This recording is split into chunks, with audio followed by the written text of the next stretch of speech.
مرد کر رہے ہیں. میں نے اپنی زوجہ کو 3 بار طلاق ہے طلاق ہے طلاق ہے بولا، پھر باپ کا نام لے کر 3 بار طلاق ہے طلاق ہے طلاق ہے بولا، کیا رجوع کا کوئی آپشن ہے؟ اس نے مجھے اکسایا تو میں نے غصے میں بول دیا. کوئی آپشن نہیں ہے بھائی. صحابہ کرام کا اجماع ہے اس پر. قرآن میں صاف طور پہ اللہ نے کہہ دیا ہے کہ اگر تیسری طلاق دے دی تو کوئی رجوع کا حق نہیں ہے. اللہ نے یہ کہیں نہیں کہا کہ ایک مجلس میں دی ہوں یا الگ الگ مجلس میں دی ہوں. یہ خام خواہ قرآن کی طرف ایک غلط چیز منسوب کر دی ہے بڑی ڈھٹائی کے ساتھ. ہاں یہ ضرور ہے کہ سورہ طلاق میں اللہ نے طریقہ بتایا ہے کہ اکٹھی مت دو، 3 مہینے کے ایک مہینے کے وقفے سے دو. اور اس کی وجہ بھی اللہ نے بتائی کہ لا تدری لعل اللہ یحدث بعد ذلک امرا، کہ اللہ کوئی جوڑ کی صورت پیدا کر دے گا. بعض دفعہ آدمی غصے میں ہوتا ہے، وہ کہتا ہے اب تو ہمارا جوڑ ممکن ہی نہیں ہے تو 3 دے دو. تو اللہ کہتے ہیں تم خود کیسے فیصلہ کر رہے ہو سکتا ہے اللہ جوڑ کی صورت پیدا کر دے تو مت دیا کرو. تو اس لیے قرآن منع کر رہا ہے کہ 3 دینے سے 3 ہو جاتی ہیں. پھر اس بارے میں صحیح بخاری کی حدیث بھی ہے، اکٹھی 3 طلاقیں 3 ہوتی ہیں. ابو داؤد کی حدیث بھی ہے. اور سب سے بڑھ کر صحابہ نے حدیثوں کو زیادہ سمجھایا یا ہم نے زیادہ سمجھایا؟ میں بار بار حدیث سے کہتا ہوں بھائی ایران توران چھوڑ دو، فلاں نے کیا لکھا فلاں نے کیا لکھا. کوئی ایک صحابی دکھا دو یار جس نے اکٹھی 3 طلاق کو 1 کہا ہو.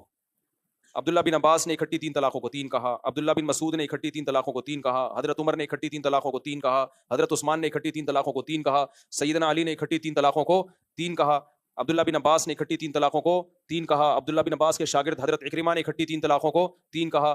جتنے صحابہ تابعین ہمیں ملتے ہیں ان سے صحیح سند سے جو بات ثابت ہے، رخصتی کے بعد اکٹھی 3 کو سب نے 3 ہی کہا ہے اور ببانگ دہل کہا ہے اور بہت سخت لہجے میں کہا ہے.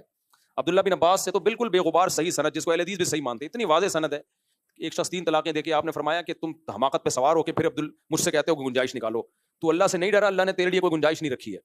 اہل حدیثوں کے پاس ان باتوں کا کوئی جواب نہیں ہے. جب بھی کچھ بات کرتے ہیں گھماتے ہیں بات کو کہ دیوبندی کی فلاں عالم نے بھی لکھا ہے کہ 3 طلاقوں میں اختلاف ہے، فلاں نے بھی لکھا ہے، ڈمکانے. اب چھوڑ دو بھائی، جس نے بھی لکھا ہے قرآن سے دکھاؤ، صحیح حدیث سے دکھاؤ، صحابہ سے دکھاؤ. وہ ایک رکانہ والی حدیث دکھاتے ہیں، وہ لنگڑی لولی سند ہے اس کی، ٹھیک ہے نا، اس کی سند بھی نہیں پڑھ کے سنا سکتے، وہ ایسی لنگڑی سند ہے اس کی، اور اس کو کہتے ہیں متفق علیہ اور بالکل صحیح حدیث ہے.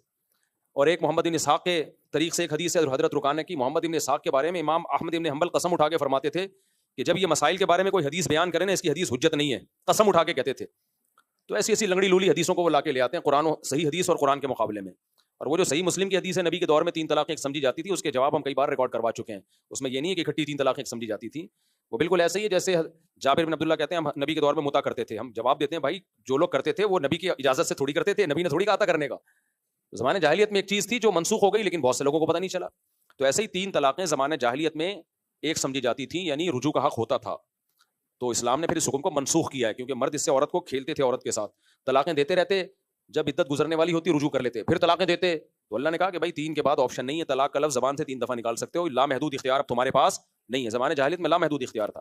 اس پر میری کتاب بھی ہے، اور میرے جو تفسیر کے لیکچرز ہوتے ہیں سورہ بقرہ کی جو الطلاق مرتان والی آیتیں ہیں اس میں ڈیٹیل سے میں ریکارڈ کروا چکا ہوں، ریفرنسز کے ساتھ اور مکمل احادیث کے ساتھ، حوالوں کے ساتھ. تو کسی نے تفصیل سے دیکھنا ہو وہاں دیکھ لے.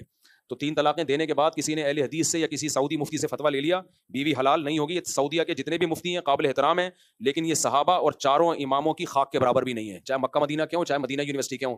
آج کل کے مفتیوں پہ کوئی ہمیں اعتماد نہیں ہے. ہر جگہ ہر چیز پیدا ہو رہی ہے مارکیٹ میں. لوگ کہتے ہیں سعودیہ کے مفتی نے فتویٰ دیا ہے.